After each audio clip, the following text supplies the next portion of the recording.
Right. Well, I think we're going to go ahead and get started this afternoon. We may have some more people joining us as people change desks and whatnot. But good afternoon and welcome to How Wide is Your Window? A thoughtful approach to EDI family programming. My name is Christine Krieger, and I'm the professional development consultant for the Colorado State Library. And I'm going to be tech support for today, as well as sharing the slides. Just a little bit of housekeeping. We are going to ask that you remain muted as we go through today's session, but do feel free to use the chat for questions. I will try to keep an eye on chat as well. And then we may have time at the end to unmute for Q&A as well. Just to let you know that I was a little bit time challenged today, and when I first put the announcement out, I had it for 60 minutes, but I had forgotten that I had been asked to try to shoot for 75. So we will probably be going over 60 minutes today. If that doesn't fit your schedule, no worries. We are recording the session, and everybody who registered will get a link to all of the resources and the recording, hopefully in a couple days. So my apologies for that. Feel free to have your camera on or off as you see fit. As I said, we are recording this session. And we'll be sending that out. And then we also do have automatic captions. Oop, did I forget to turn those on? Let me check that real quick. We should have automatic captions available for today. That you can use by going down to the bottom and clicking on more and turning the captions on.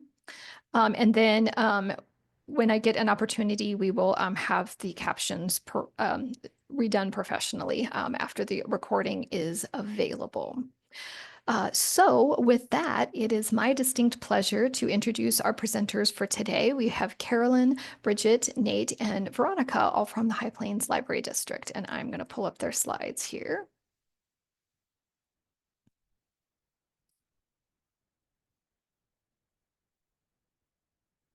All right, I'll hand it over to you guys.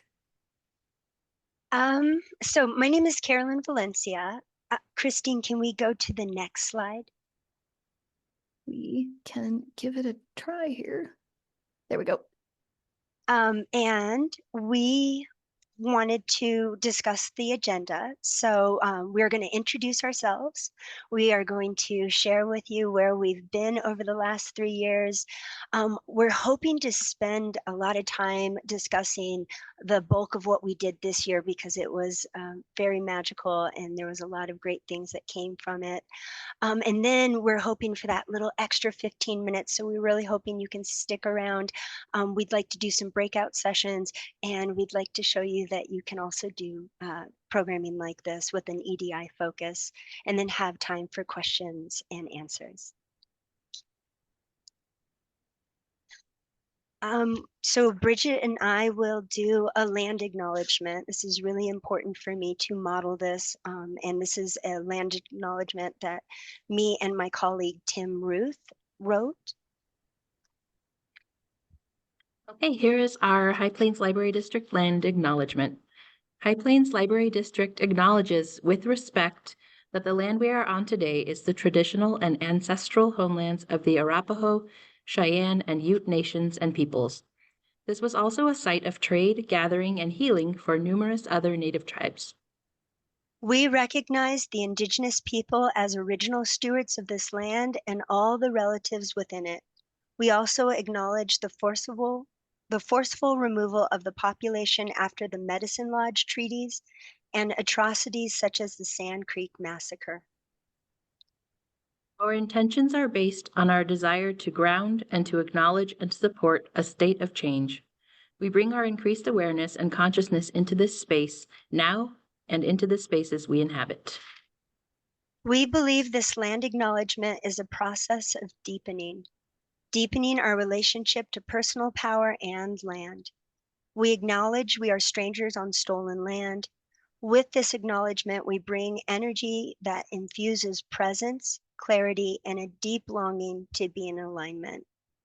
We also know and understand that a land acknowledgement falls short and that respect for Mother Earth does not start or end here. Thank you.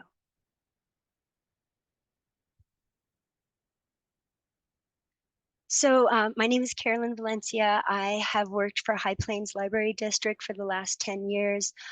I've spent a bulk of that time with the outreach department as their children's service librarian. And though I am very grateful and honored for all of the certifications and the awards, I think I really would like to be more personable with my introduction slide. I like to talk about my ancestors, my lineage. I identify as Spanish and Native American.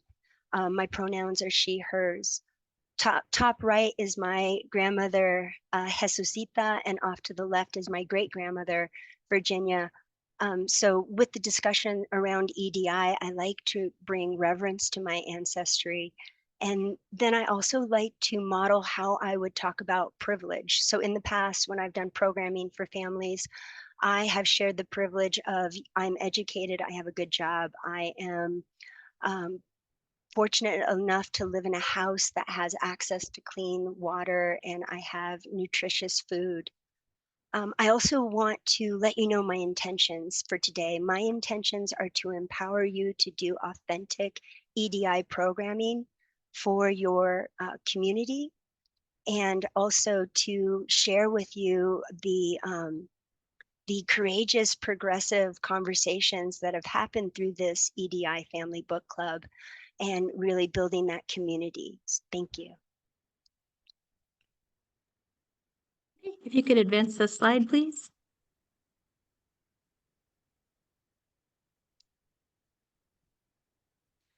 Okay, it looks like I'm hidden behind the cute little triangle there, but my name is Bridget Parker, and I am currently an outreach and children's librarian with the High Plains Library District also, and I was lucky enough to get to work directly with Carolyn for 3 years in the outreach department, which was a huge privilege. I fill many roles in my life, mom, sister, daughter, friend, descendant, and ancestor, and you can see some of the people that I come from and some of the people that come after me here on my slide. And my intention is to share my experiences with this family book club and express that this work is beautiful and important and can also be confusing and complex and full of bumps and pitfalls, which is what happens when we are doing this work right. It's good work and we're going to experience a lot going into it. So if we can give ourselves and each other grace and hope, then we can build relationships in our communities. Thank you. Good morning. My name is Veronica Lucero, and I have had the privilege of serving as assistant principal at Billy Martinez Elementary School for the past 3 years. As you can see, my family here, these are the people that I feel most connected with, and really that I owe doing this work for. As a first generation college student, it was very important to me to reach the communities that are often underrepresented and to find ways to build connection and community. And I think we've done that in this program. And it's been very special and very important work for me personally. And I'm just grateful that I've had the opportunity to share in this work with these wonderful folks. And my intention today is to share the connection that we built and the hard work that we put underneath it all to support the work that was able to come out of it. Thank you so much. Hi, everybody. I'm Nate. I teach 8th grade language arts and history here in colorful Greeley, Colorado. I'm the newest member of the team, so I came on this year, and a lot of my passions lie around examining and creating equitable systems that'll serve our students and our community in achieving liberation that lasts. And my intention today is to just share the journey and see if we can kind of find together a path forward for others to achieve liberation in their own communities as well. Excited to be here, and I'll talk to you more later. So this is the bare bones. This is what Widening the Window is. It is a family book club, very unique because it has an EDI, an equity, diversity, and inclusion focus. It is intended to bring about and encourage thoughtful and courageous community conversations around diversity, race, racism, racialized trauma. It is grant funded, and the book bags are gifted to the participants. So there's another unique detail of this family book club. We in the past have normally created 10 book bags, 8 which are gifted to families, and then 2 which are absorbed into the High Plains collection, the for circulation. The book bags consist of 3 children picture books and 1 adult book. It does require a monthly commitment, and it is usually an hour and a half. I know it's a long time to hold a book club, but we let people trickle in, get comfortable. Then we start with a 20-minute family story time where one of the librarians will model how would we begin the discussion around diversity, race, racism. We then have a quick bio break. The children then filter into a separate room, which is close but separate from the adults. The adults then go in for about a 60-minute session with our 2 EDI, trained EDI facilitators. And that, I think, is what I wanted to share with this slide. We'll jump into more details a little bit further into the presentation. Okay, so this all started around 2018, 2019.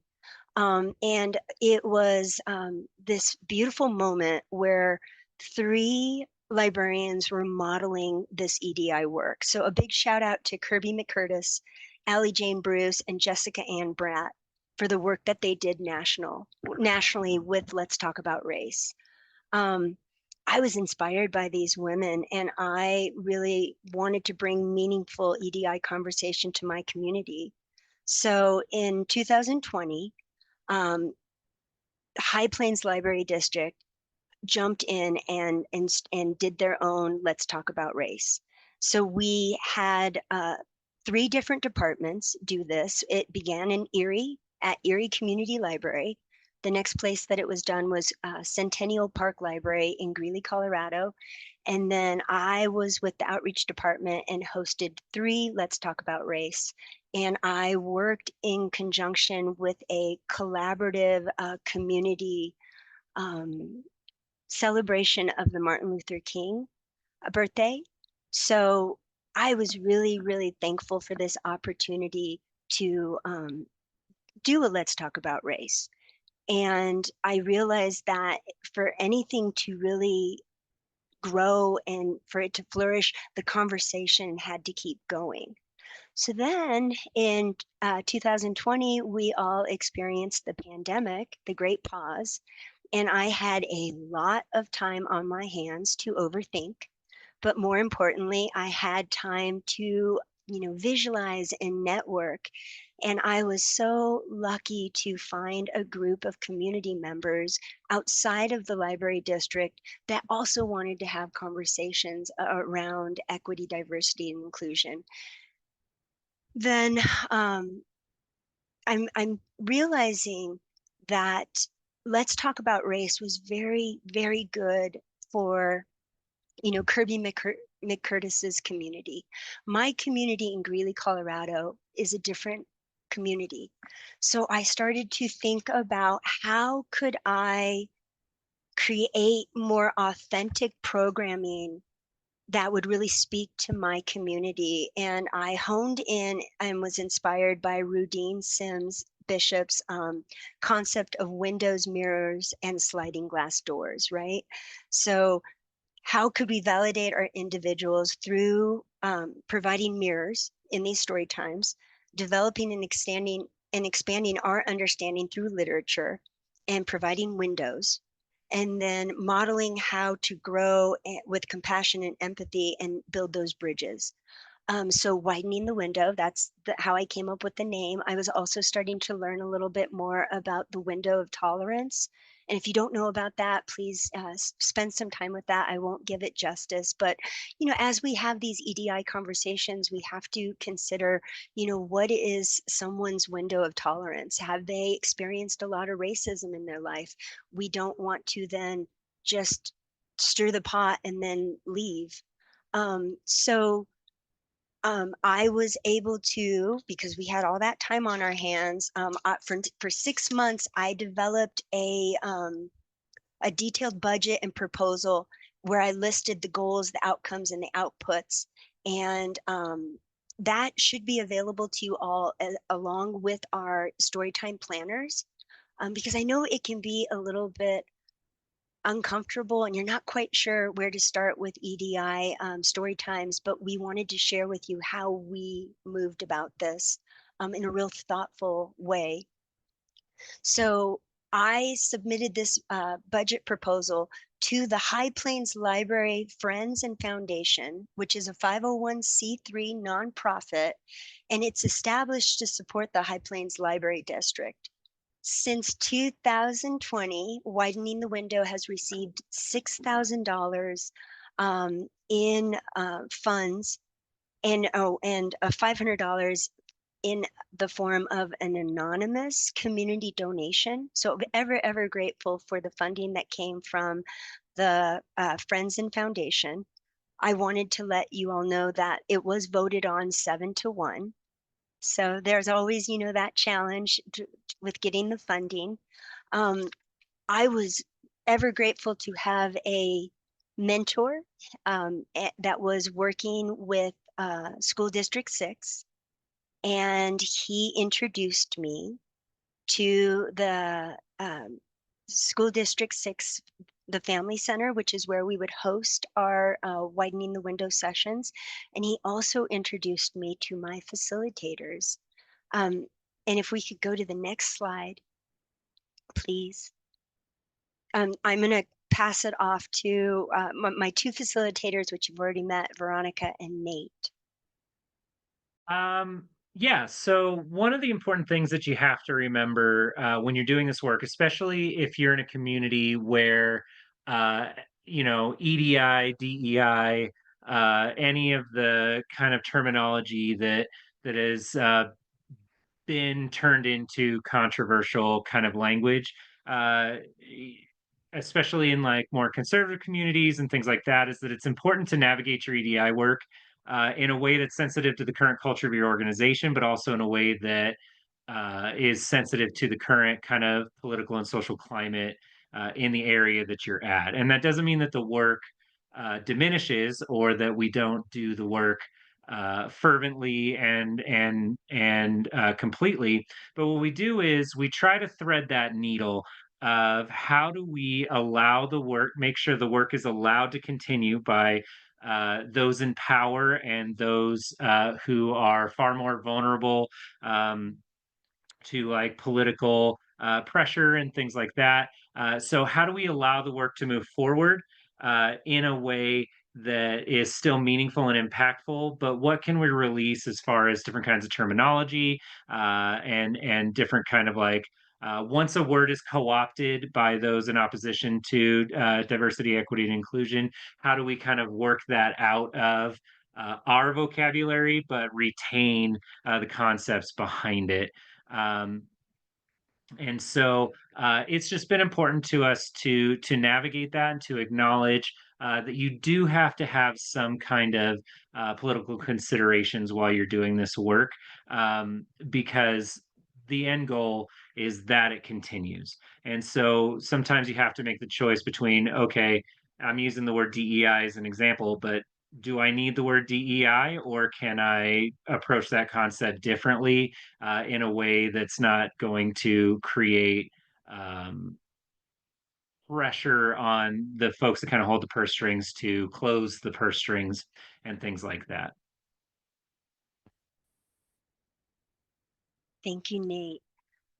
So in 2021, we started and we had those 8 families, we had the D6 Family Center, and we focused on 3 themes. Observation was in September, October was empathy, and November was loving kindness.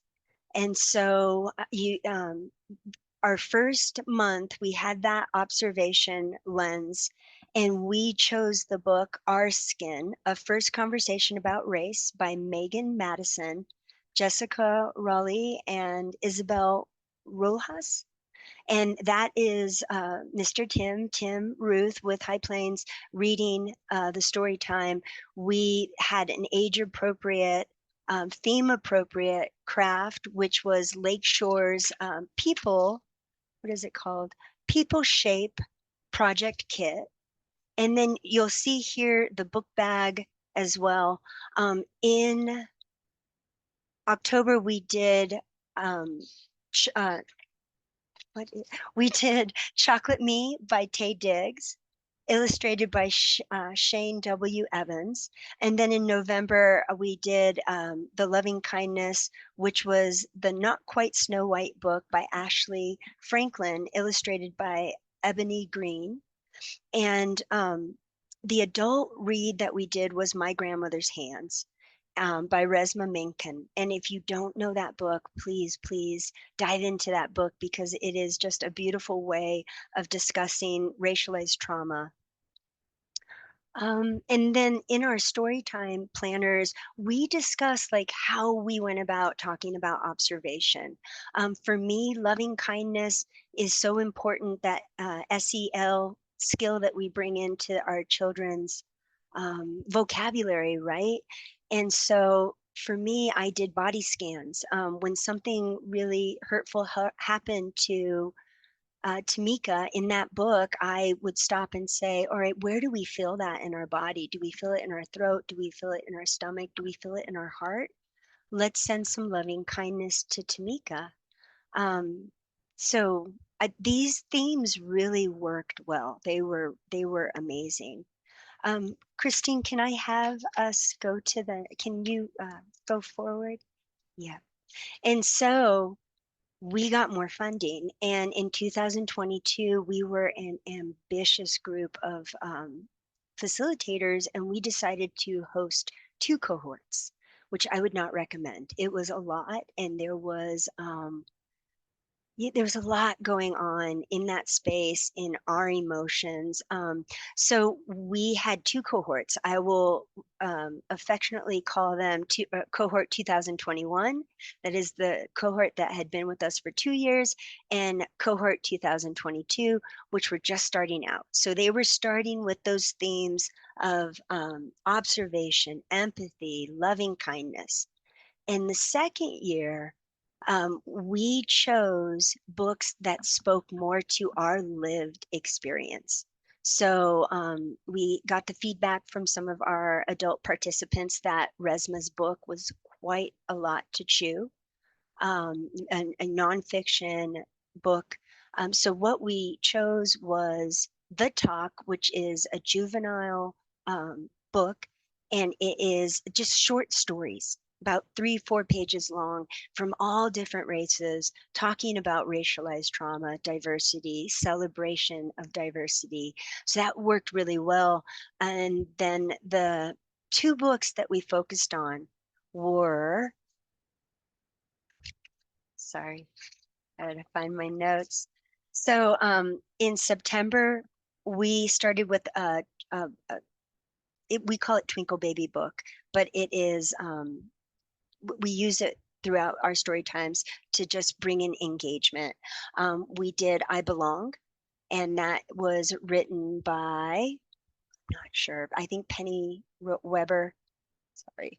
So in October, we did When We Were Alone by David A. Robertson, illustrated by Julie Feet. And that was about residential schools. So Indian residential schools, so that was a big bite. And then November and December, we took a stab at Separate is Never Equal by Duncan Tonatil. And I'll let Bridget discuss that. Okay, thanks, Carolyn. So Separate is Never Equal is subtitled Sylvia Mendez and Her Family's Fight for Desegregation. And it was a big book to tackle. It was long and it was full of depth. So my colleague Tim Ruth and I decided to cover it over the course of 2 sessions. As Carolyn said, it follows the story of how the Chicano movement fought against segregation in California schools. So not a very light or fluffy topic, especially for children. The author, Duncan Tonatiuh, is a Mexican-American author who illustrates all of his books with a pre-Columbian art style, which is really cool. And we also delivered all of our family story times in this year session bilingually. So we had a couple of young participants who were only spoke and understood Spanish. So Tim is fluent in Spanish. We worked together to find a translation of this book, which was difficult. A Spanish translation of a book written by a Mexican-American author doesn't seem like too big of an ask, but it was tough to track one down. And finally, our supervisor, Rick Medrano, was able to get a copy through Prospector. And ironically, it was less, it was sort of low quality. So it had faded, washed out pictures, and the translation wasn't the best. It had several grammatical errors that Tim had to go through and correct, which I thought was terrible since we're talking about school segregation and the quality of resources that were offered to different groups of people. So to prepare for this session, Tim and I went through the book page by page to make sure that we could discuss all the important moments and pictures. And we used a dialogic reading technique on some of the wordier pages and parts of the story so that we could keep those little kiddos engaged and have conversations as we went through. So to go along with this book, we devised an activity, a plan to try to help the families understand the concept of segregation a little bit better. We divided the folks randomly into 2 groups and gave each group an art project. Group 1 got a whole variety of high quality art supplies, and group 2 got dried up glue, dried up markers, broken crayons, and wonky scissors. And we told them they weren't allowed to intermingle and they weren't allowed to share supplies. So that ended up being a really emotional experience. So a lot of the kids and adults from group 2 were frustrated and disheartened, even though in the end they created something really, really beautiful with the stinky supplies that we had given them. It wasn't a positive experience for them. And as the leader of group 1, I had the unpleasant task of refusing to share and sending people away when they asked to use our supplies. And even though I knew it was a simulation and that we were going to get a chance to unpack it later as a group and talk about it, it made me feel really disconnected and really bad about myself. And it was hard to maintain eye contact with the people that I was sending away. It was pretty eye-opening. And then when we had a chance to get together as a group afterwards, all together and discuss the activity, with the kids and the adults, we had a participant share something really poignant. She is a Mexican-American woman who was a teacher in our school district for years and years. And the activity had brought up a lot of really negative memories that she had of trying to help her students in her school try to get what they need while being aware of the students in the white schools having everything that they needed to be successful.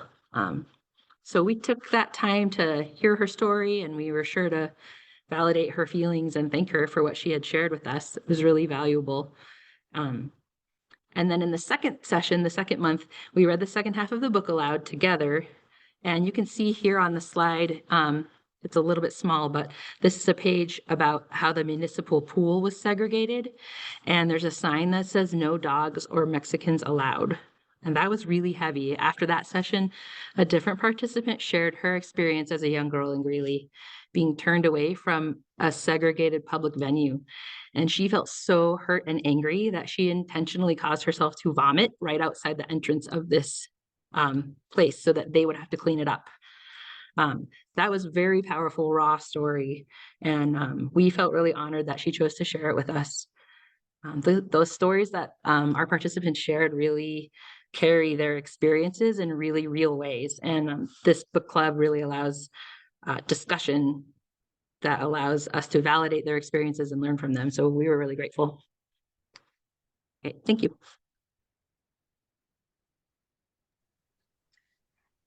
Hello. So after taking 2023 off, it was due to some personnel changes. We also lost our building that we were using with District 6 because of a flood. And so we ended up renting a beloved space in the community, a space that's beautiful and welcoming and already, enjoyed by the community. And so that was really special to be able to move there. During this year, we focused on 3 themes: humility, accountability, and gratitude. And for each session, we invited participants to reflect on questions and passages from the text that align to these themes. So for the adult conversation during the first session, we asked participants, after reading Toni Morrison's recitative, how do we perceive racial identity? And how do I define my own personal race? Then we got into small groups and gave them these questions to kind of chew on in relation to the book and in relation to the theme of accountability. What are the racial identities of Twyla and Roberta? What does Maggie symbolize in the book? And if you don't know the book, it's an amazing piece by Toni Morrison. It's a short story. And in this book, she alludes to the fact that each of the characters have different races, but you never know which race is which. And so you're constantly battling throughout the story, trying to figure out who is who. And she's just done a fabulous job of making it where you question your own biases, and that worked really well for the theme of accountability. We closed the session out with asking, how have I internalized white supremacy, which generated just a great conversation. We were grateful to have participants of multiple races and multiple lived experiences. And so a lot really came out of that. In session 2, we asked the following questions: how have I seen white supremacy enacted? And how have I seen it or been a part of disrupting white supremacy? And some really beautiful suggestions came out of that conversation, ways people fight it personally and interpersonally. And it was just a wonderful session. And then our third session was focused around gratitude, where we asked participants to list 10 things that they're grateful for, but put a little spin on it and said, not just what you're grateful for in your life, but what are you grateful for, impressed by, or otherwise joyful about regarding how other people have expressed their racial identity. And so this took that idea of gratitude just a little bit deeper, and some really amazing things came out. Some sharing of other resources and other books came out, and it turned out to just be a wonderful year. Thank you.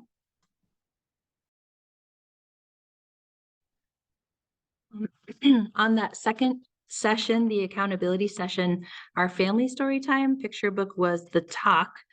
That's written by Alicia D. Williams and illustrated by Brianna Mukodiri Uchendu. And this book is 2 things. So it's a celebration of a child growing up, but it also addresses the fear that Black families have for their children, especially young men, of racialized violence as they get older. And so this book sort of seemed to break up easily into 3 sections. The first part was an introduction to Jay, the main character, and he is a really sweet, funny, relatable character. The second section is when you start to notice the conflict in the book of the way that people are reacting to Jay and his friends and family. And that leads up to a 2-page wordless picture spread where his family sits him down to talk frankly about community and police violence that he might encounter. And then the third part is kind of a wind down that brings the reader back to who Jay is, how much his family loves him. And that what for me was kind of an opportunity to bring the group back to grounding and realize of our surroundings in that place and our care for ourselves and each other.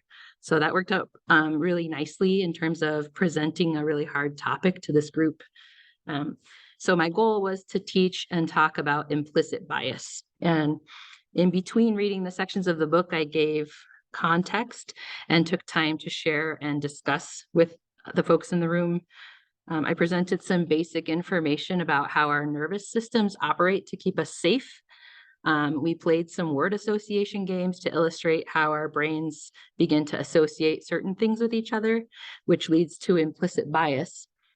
And our audience, as Veronica said, it contained all sorts of folks, mixed race families, single race families, kids and adults of all ages and skin colors, and levels of experience with racial profiling and racialized violence. So there were some folks who had no exposure to that, some exposure, and some folks that had repeated encounters.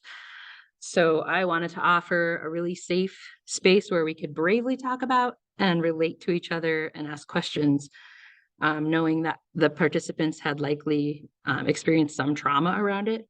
So I wanted to be really sensitive and authentic. I took this to my group of facilitators here and got some great advice. Carolyn recommended bringing the body awareness piece into it, taking time for breathing, grounding moments, and that was very valuable. And then Veronica recommended just emphasizing that when we have awareness, when we begin to build awareness of implicit bias, we can have the ability to stop and notice what we're doing and then choose our actions, which is very empowering and sort of was able to bring our talk back to something positive. So because I wanted to model authenticity and accountability, I shared some of my own thoughts and experiences and responses to the book, and I invited the folks in the story time to do that as well. And we stopped multiple times to check in with our bodies and how we were feeling, and for me to reiterate the care and the safety that we had for each other in that group and in that room. It was very powerful, and we were able to experience that book together. And then it also carried into the adult conversation afterwards. We had some members sharing their personal experiences with implicit bias, and I think that really brought our group together a little bit closer after that session too. Thank you.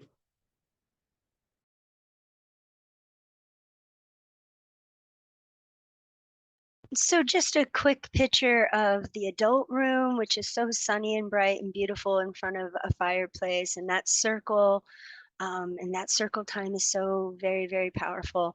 And then the picture off to the right is the children's craft. So simple there, and just again, the opportunity to build community and to have these conversations that may require some uncomfortable growth, but it's so important for us as individuals, as for us as professionals, and for us to really grow together as community. Thank you.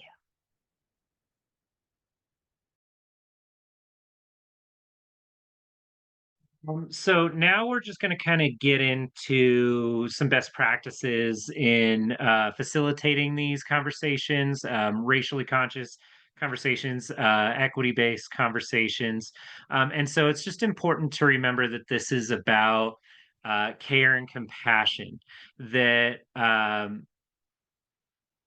what we're ultimately trying to do is help people to kind of come into their own and to realize their own power to disrupt broken systems, um, to overcome, past racialized trauma and things like that, and that this requires a really safe space. And so there's always kind of this care component, taking care of yourself and taking care of each other, and kind of creating that safe space. And we can go ahead and move forward. So a few of the things that I have found to be kind of best practices, um, in my experience, and I've been doing this work inside of our school district for 6 or 7 years. And the idea is to again move the work forward and then to just kind of call something out. When we're talking to white folks about white supremacy and racial trauma and issues of equity, one of the hallmarks of white supremacy and white privilege is the ability to just opt out of this work at any time. And so, doing the work in a way that is careful and empathetic to the experience of someone who may be having to take a good hard look at themselves, um, and how difficult that can be, but then also recognizing that we're not centering those things. We're not centering white reluctance in the conversation, but what we're centering is this better path forward. And so, guilt is just not an effective change strategy. It never has been, it never will be. You know, that we're not here to make people feel guilty. I'm a firm believer that good people, when given better information, will make better choices, and that's what we're here to do. And it's that, as we're talking about, I think it's Maya Angelou, that you know better, you do better, and we're trying to provide that opportunity to people. And then it's also really important, and this is the most basic part of like my facilitation practice, is that I have to model the participation I want. If I want people to show their heart, I have to start. If I want people to be vulnerable, I have to start. And so I have to model that participation. And I have found that just in doing that, it creates a safe space, because I have now set a really safe baseline of sharing, that people don't even have to get close to still be genuine. And so that can be tough as a facilitator, because vulnerability is hard, but it's important. And then this is one of my favorite phrases of all time, which is just speak the truth and shame the devil. The devil being oppressive systems. We often try to dance around, and I know I did a slide that's about choosing your words carefully, and that's important too. But sometimes we will, for the sake of protecting what we perceive to be people's feelings, we will not name broken, destructive, and oppressive systems, and we won't name the traumas that have been enacted in people's lives. And until we can name it, we can't do better. And then it's just a massive focus on equity of voice. So that leads into that equity of voice, which is allowing people to speak their truth, and then paying attention to who's not talking, and just creating a space. You don't want to force them into it. But I usually go with something like, um, I noticed a lot of folks haven't shared, and that's perfectly okay, but we're all going to be quiet for a second so that you have an opportunity. Because sometimes it's that whole, I took my breath in to talk, and then somebody else started talking, and they've just kind of not had an opportunity. And we can go ahead. Just really quickly, I think this might Yeah. be a good time for a question that came in through chat. Since we're talking about safe spaces, why and how did you choose to have these story times offsite of the library? Yes, there's so many details with this, and so I'm so thankful for that question.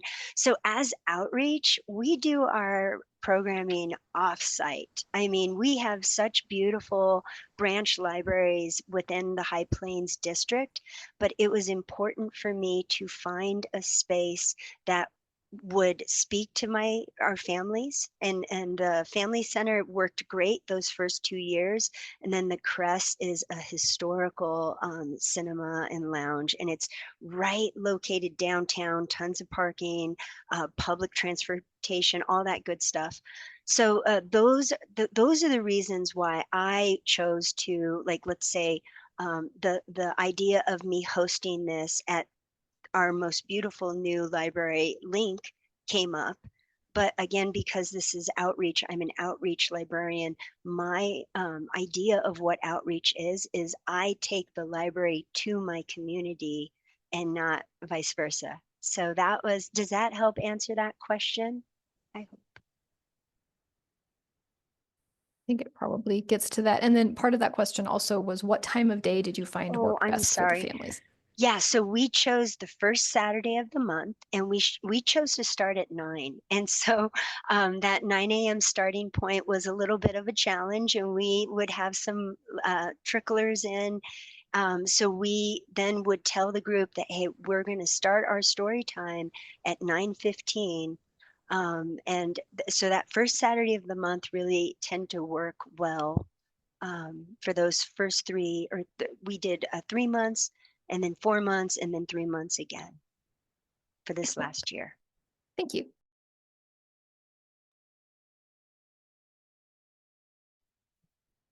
And so then kind of continuing on as a facilitator, you have to bring no ego and you have to take no offense. And so just speaking to my personal experience, I don't know if you can tell, but I'm super white. And I'm a cisgendered, middle class, middle aged white male. And so, you know, a lot of people's racialized trauma, somebody that looks like this did it. And so, you know, just recognizing that I don't have I it's not about me, right? And sometimes the ego wants to take over and be like, "Oh, but not me." And it's like, "Yeah, I think they get it." I'm you know, like that kind of thing. But just not taking personal offense to the things people are saying. I mean, unless they say, you know, "Nate, your face is really messed up." Like, okay, I might take that a little personally, but just not taking people's stories personally because as a facilitator, again, you have to remain really centered and really in your own body because others are kind of looking to you to anchor that conversation. And then just and as a facilitator, again, it's like if somebody kind of says something that you know is a little bit off or doesn't agree with kind of your perspective on social justice or things like that, it's not your job as a facilitator to argue because that creates this power dynamic that now you hold the answers, and that's not really what I'm there to do. But it's more so then instead of arguing, you just redirect to a more productive conversation, or you present a different piece of evidence, or you choose curiosity over furiosity, and really kind of interrogate some of these things. But don't argue with people. You're it's not going to work because people change their own minds. You don't have the power to change anybody's mind. All we can do is present different ideas and different perspectives, and allow people to take in that information and let it kind of stir around in their soul and see what comes out. Um, but the second that you go into this work thinking that you're going to change people's minds, you it's that's a tough row to hoe. And so I just think that understanding that it's our job to provide the space, it's our participants' job to do the growing, and they get to choose how and when they do that. Veronica? Thanks, Nate. So when thinking about creating a learning environment that really has space for this type of work, you need to build the container, prepare participants to be ready to participate and engage, and ready to hear the seed that's going to be planted. And so to do that, we internalize norms, objectives, and agendas by doing activities that really encouraged interpersonal interaction, self-reflection, and community discussion. We tried really hard to lift the experiences in the room, including our own. Nate already discussed, you know, we don't ask participants to do things that we're not willing to do and to model for them. And when it comes up, because it will, we challenge deficit language, and we do that to maintain that safe learning space. And then as a facilitator, it's important to know when to use strategies for participants who are dominating the conversation or challenging concepts or just exhibiting destructive or disrespectful behavior.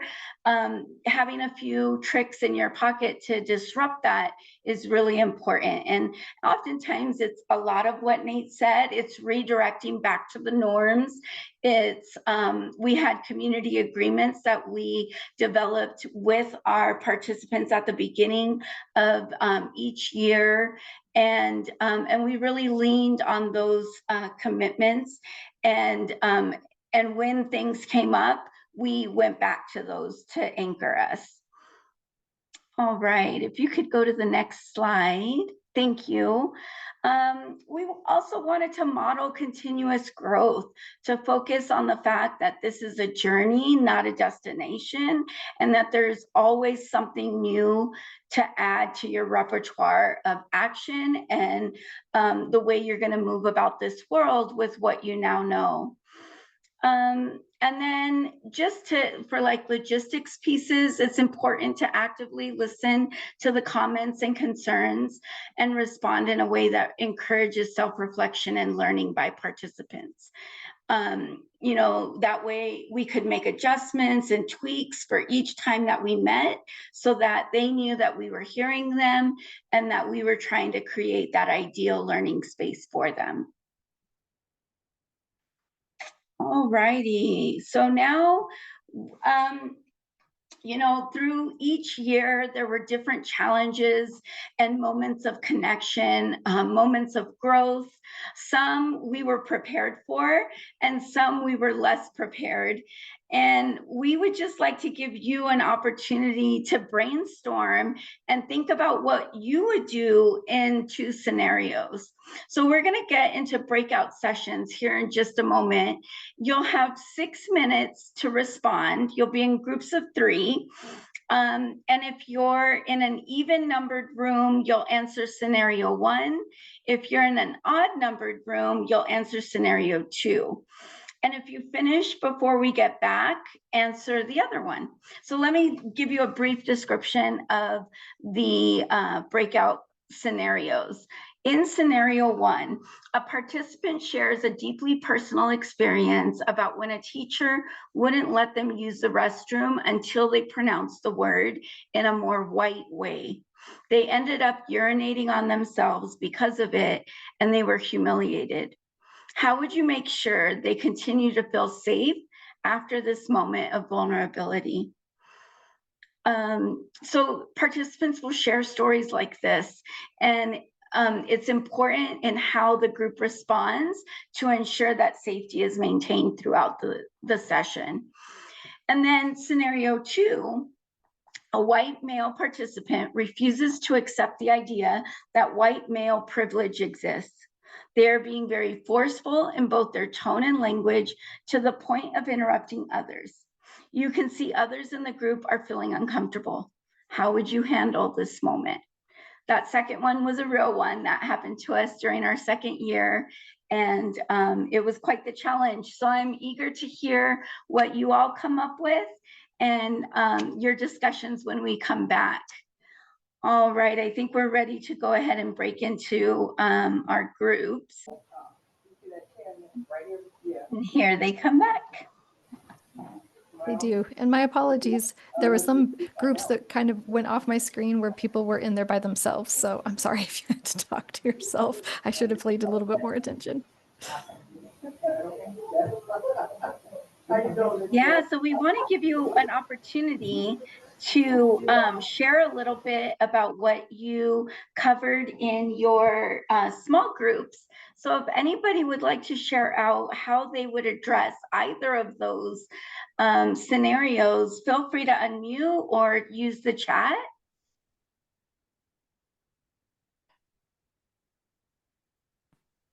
I can share what we talked about in my breakout room. Great. So we mostly talked about scenario 2, and I kind of went into first curiosity mode. Where are his thoughts coming from? Why does this man think the way that he's thinking? Mostly just like listening and kind of getting a baseline. And then from there, going into more logic and trying to keep emotions calm.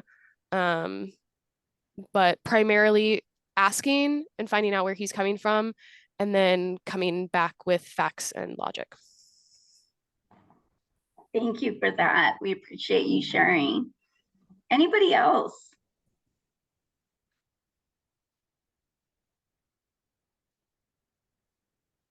I didn't talk to anyone, but what I was hoping to discuss was the idea of kind of using what I loved Nate's suggestion about leaving space for others who haven't talked. So maybe using that opportunity to say, thank you for sharing how you're feeling. Let's people who have already talked, let's take a moment and be quiet and see if there's anybody else who wants to talk. Just an idea. Yeah, thank you so much. Sometimes the best way is to step aside and let the room do the work for you.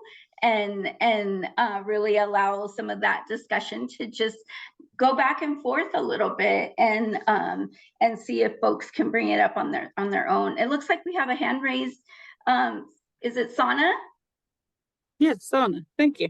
Yes. So the person that I was in the room with, I wrote down what they said. We talked about both scenarios pretty much equally. So for scenario one, we wanted to make sure that the person understood that that their experience was validated versus trying to dismiss it. Because so often people will hear someone say something and they say, well, what if it was this instead of that? Right.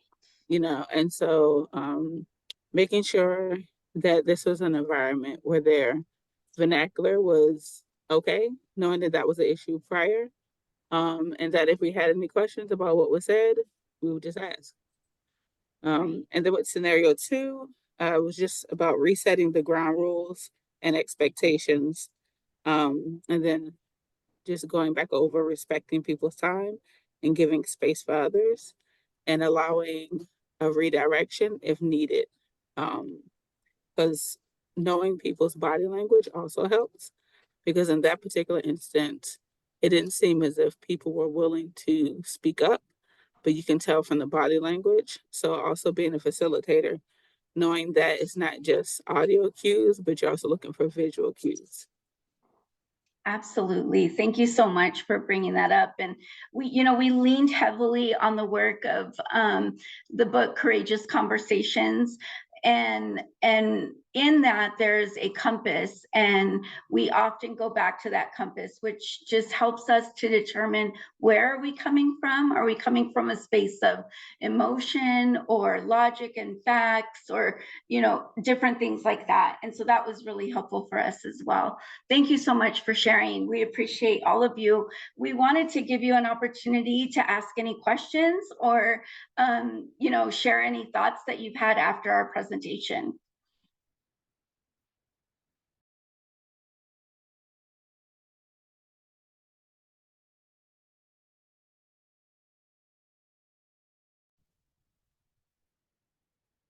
And you can feel free to unmute or put in chat if you have any questions or thoughts.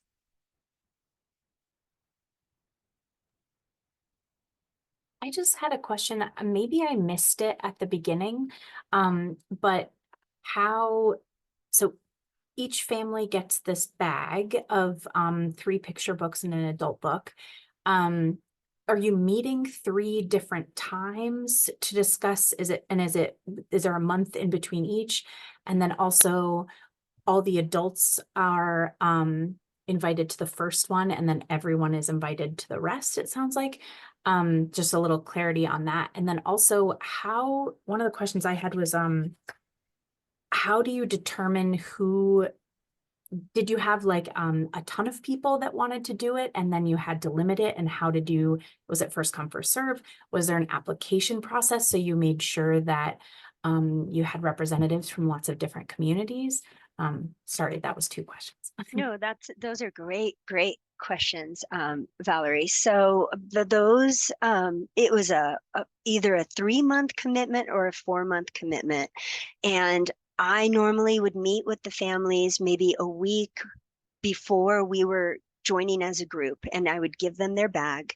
And then each session, each month would focus on one of those children's books, right? Children picture books. And over that 3 or 4 month period, the adults would dive into the adult. First 2 years was the nonfiction read. And then this last year, we chose Toni Morrison's short story, fiction story. So everybody came together. We had that commitment. So great question about marketing. I live in Greeley, Colorado. It is, it's more of a conservative community. It is, it's a beautiful community. It's got all walks of life. I'm not gonna, I feel bad for even saying conservative, but I wanted this to take off so badly that I was very strategic with how I marketed this the first year. And I asked D6 to do most of the marketing. All right. So that worked out. No, we didn't have too many people trying to register. And even we didn't have it on our, it wasn't on our public calendar, because I knew that if it was on our public calendar, we would have families that love the library that tend to be a little bit more affluent, right? And I needed families from all different walks of life, different races, different socioeconomic places. So first year, that's the way we marketed. The second year, we went bold. We put it on the public calendar. We marketed it at events throughout our community. And D6 did have some pushback, and it still went forward. It still went forward. And then the third year, we asked any families that were interested in returning, or by word of mouth, hey, do you know families that have a multiracial components in their own family, whatnot. So we were able to fill all those slots too. I hope that answers your questions, Valerie. Really great questions too. Thank you.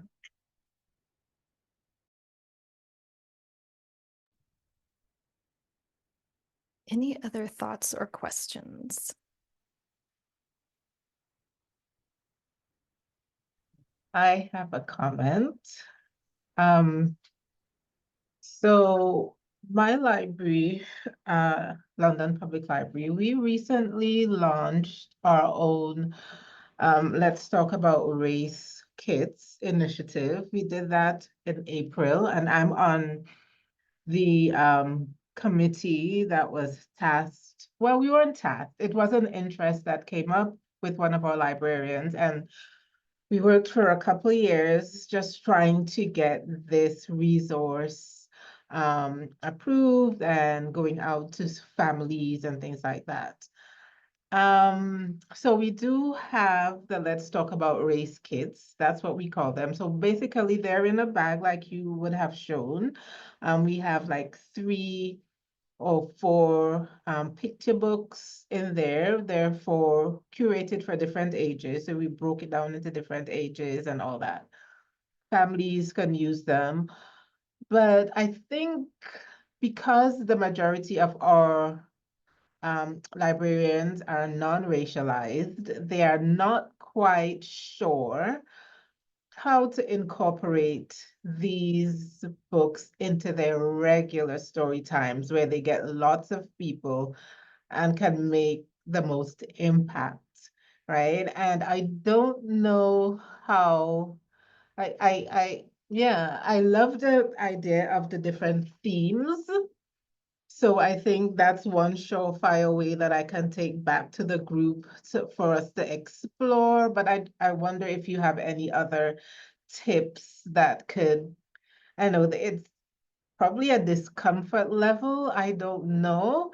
And even in our training sessions where we're like, you might make a mistake, in your talking or whatever, and you can just admit that, okay, yes, I made a mistake. Or even if someone in the any of the participants might have pointed out something to you, just own it, and just getting them comfortable, I think, is what I'm trying to ask. Like, how do you get non-racialized persons to be comfortable, doing story time with families about racial diversity when most families themselves are borrowing the kits, right? But in our actual story times, they're not being used by our teams. I don't know, I rambled a little bit, but yeah. I can speak to that a little bit, just even from my own experience, but I think that, often well-meaning people feel like there's a right thing to say and a wrong thing to say. And I think that getting away from trying to think about what you are or aren't going to say, like helping people to get away from kind of that paradigm and start to thinking about there's a compassionate way to interact and there's a discompassionate way to interact. And I think that that paradigm shift and also leaning into that curiosity that you don't necessarily have to say anything, you can ask and say, I don't have a ton of experience. Like having people just admit, like, I don't know what it's like.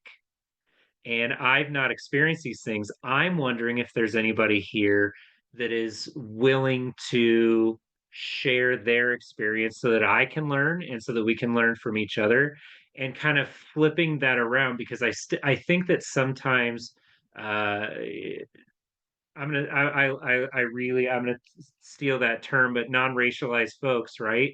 We uh, still speak from a position of power that we must know how to direct and own that conversation. And I think that moving away from that paradigm and say, well, I'm facilitating, I'm reading the book, but if I put myself in the position of a learner and as a curious individual, I think that that's a safer place for them to be too, because now it's not so much about that they're owning and directing the conversation as much as they're just a part of that flow. And I don't know if that's helpful or that speaks to kind of your question, but I know that in my experience and in working with other folks that really removing that power dynamic from the situation is helpful. Say, well, you don't have to say anything, just be curious, and that's always kind of helpful. Well, and we wanted to offer you the Storytime Planner because it is intentional that we bring up diversity, we celebrate diversity, and then with those meatier conversations, you know, like Bridget's story time around implicit biases and accountability. Oh my goodness, it was so good. So that planner should be available. And then our emails, you know, the library land is amazing with networking, right? Librarians networking, but I could not have done this without my EDI facilitators. Put me in a room with 50 wild children, and that is my jam. I am ready. Bring it. But those sensitive conversations, I needed facilitators. So I'm gonna put my email in the chat, and then I know my email is also on the planner. So if anybody wants to reach out, I would love to share with you the books that we chose, the planners, all of that good stuff. Thank you. Yeah, and I'll say there's a host of resources that the presenters for today sent me that I'm going to post on the Libraries Learn website that I maintain. And when I send out the link to the archive to everybody that registered, it'll take you to that page. You'll have access to the slides, you'll have access to the resources, and you'll have access to the archive that you're welcome to share with just about anybody.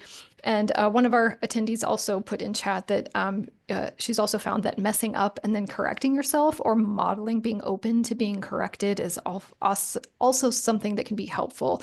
Like none of us is going to be perfect. And if we kind of like own that when we mess up, then that can also model that for other people as well. So we are just about at the end of our time today. Any last questions before we adjourn?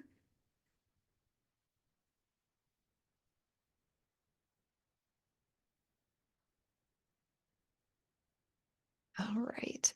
Well, I want to thank everybody for attending today, and those of you who stayed for the extra 15 minutes, and my apologies for not making that clear sooner.